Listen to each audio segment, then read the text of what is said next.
Alright, Samuel L. Jackson, go ahead, take off for South Africa. Miley Cyrus, Canada awaits you, along with Katy Perry, Lady Gaga, Madonna, and hundreds of your fellow pampered Hollywood pals who took the Never Trump pledge. George Stephanopoulos and Barbara Streisand, you can exit for Australia, as you promised. Jon Stewart and Cher, your billionaire chum, and fellow Hillary supporter, Elon Musk may have room aboard a SpaceX rocket so you can keep your word to escape the planet if the Donald won the White House. Some of the most hateful, vicious, and vulgar rhetoric of the just-closed election cycle came from Hollywood's spoiled celebrities and degenerate divas who are still all in for Hillary and underscored their commitment by vowing to leave the United States if Donald Trump were elected president. But it looks as if many of them are now balking at making good on their bravado. The Hill, the Washington, D.C.-based newspaper and news website that focuses on politics from Capitol Hill, reported the day after Trump's election victory on celebs who said they'd leave country if Trump won. Over the past year, many additional stories, see here, and here, have catalogued the banal utterances of the self-important prima donnas of Tinseltown regarding the Clinton-Trump presidential contest. Naturally, many of them displayed their commitment to tolerance by liberally lacing their vitriol with F-bombs and other expressions of profanity. Some, like comedian George Lopez, have escalated their opposition to a level that would be decried as advocating murder, if the roles were reversed. Lopez, for instance, tweeted an image that shows Mexican drug cartel kingpin Joaquin El Chapo Guzman holding the severed head of Donald Trump. The gruesome image is accompanied by Trump's Make America Great Again slogan. Not exactly the quintessence of civility and tolerance, eh? As nasty as Lopez's tweet was, it was mild compared to the murderous political rant of the Clintons' longtime Hollywood hatchet man Alec Baldwin. During President Bill Clinton's impeachment, Baldwin declared, "If we were living in another country, what we, all of us together, would, go down to Washington and stone, Republican Congressman, Henry Hyde to death, stone him to death, stone him to death. Then we would go to their house and we'd kill the family, kill the children." Apparently he realizes that he may have gone a little over the top with his infamous call for communist-style mass murder of political opposition. Regular Americans are not as given to intolerance and wanton slaughter as Baldwin and his fellow Leninist, Maoist Hollywood cadres. So, over the past year, the actor has dialed down the rhetoric, stoning Trump metaphorically, rather than literally, by regularly impersonating and satirizing the Republican contender, now president-elect, on Saturday Night Live. Here are excerpts from the Hollywood elite taken from the Hill's report cited above. Samuel L. Jackson slammed Trump for running a hate-filled campaign and said he would move to South Africa if he wins. "If that mother becomes president, I'm moving my black to South Africa," the movie star quipped to Jimmy Kimmel.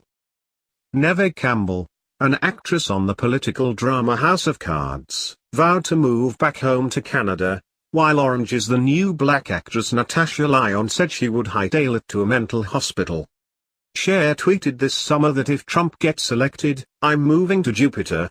Barbara Streisand, a vocal Clinton supporter, told Australia's 60 Minutes that I'm either coming to your country if you'll let me in, or Canada. Former Daily Show host Jon Stewart said he would consider getting in a rocket and going to another planet, because clearly this planet's gone bonkers if the real estate mogul wins. Whoopi Goldberg, host of The View, said on an episode of the talk show earlier this year that if the country elects Trump, maybe it's time for me to move, you know. I can afford to go. Hispanic comedian George Lopez said Trump won't have to worry about immigration if he takes the White House because we'll all go back. As we have reported, Hillary's mad dash for cash, billionaire elites and pampered celebs, Hillary Clinton's claim to be fighting for working people and the middle class against Wall Street and the 1% is so transparently fraudulent, that only the invincibly self-deluded could believe she is not totally a craven servitor of the uber-wealthy she pretends to oppose. We have noted in previous stories Clinton's close ties to, and huge donations, payments from Goldman Sachs, Citigroup, Lady Lynn Forrester de Rothschild, Google, Alphabet CEO Eric Schmidt, Kohlberg Kravis Roberts, KKR, George Soros & Sons, Roger Altman and Evercore Partners, and a bevy of additional Wall Street titans. These are the too big to fail / too big to jail banksters and corporatists she has reliably voted to bail out, with the taxpayers' money. Moreover, Lady Rodham Clinton was clearly the choice of the Bilderberg Group, the neat plus ultra cabal of secretive, super rich, super powerful globalists who aspire to rule the world. Many of these mega movers and shakers prefer to stay in the shadows, allowing their less wealthy, but better known, narcissists in the entertainment industry to hog the limelight.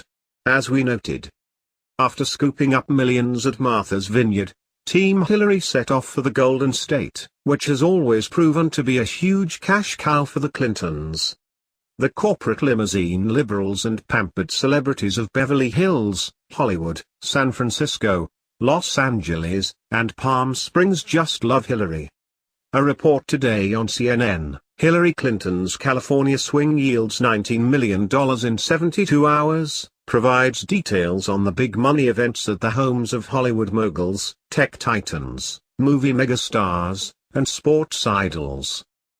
Among those chipping in for this latest round of Clinton pay-to-play, our report continued, were Bob Iger, the CEO of the Walt Disney Company, Jeffrey Katzenberg, the CEO of DreamWorks Animation, singer-songwriter Justin Timberlake, Hall of Fame basketball star Magic Johnson, investor, film producer Haim Saban, Apple CEO Tim Cook, former HP CEO Meg Whitman, and actors Samuel L. Jackson, Denzel Washington, Jessica Biel, Jennifer Aniston, Jamie Foxx, and Tobey Maguire.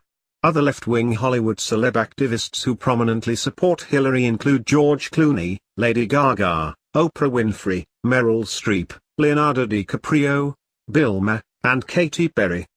To the East Coast-West Coast privileged plutocrats who populate the elite circles of power, most of America is merely flyover country, and God-fearing, Christian, middle-class Americans are the enemy standing in the way of their transformational agenda. LGBTQ rights, gay marriage, gun control, unrestricted abortion, environmental regulations, open borders, Obamacare, nanny state socialism, Soviet-style political correctness, etc. Hence their slavish devotion to Hillary Clinton and their visceral and vehement hatred of Donald Trump.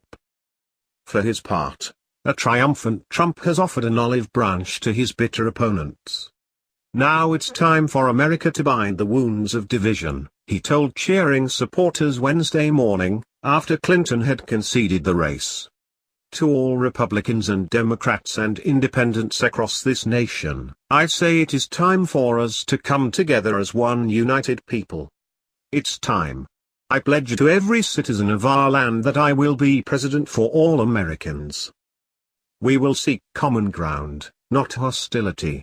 Partnership, not conflict, Trump said. Maybe some of the Hollywood brat pack will respond with commensurate grace, proving that their appeals for tolerance and unity in diversity are not mere PC claptrap. But don't hold your breath. However, if they find they simply cannot cope with the harsh reality of a Hillary-free inauguration and insist on returning to their Stalinist militancy, perhaps they should be reminded of their erstwhile vows to leave. There are many, no doubt, who will happily help them pack their bags, and then wave bye-bye to them as they sail off, fly off, or blast off to the distant shores and distant planets, where they, perhaps, will find the utopian bliss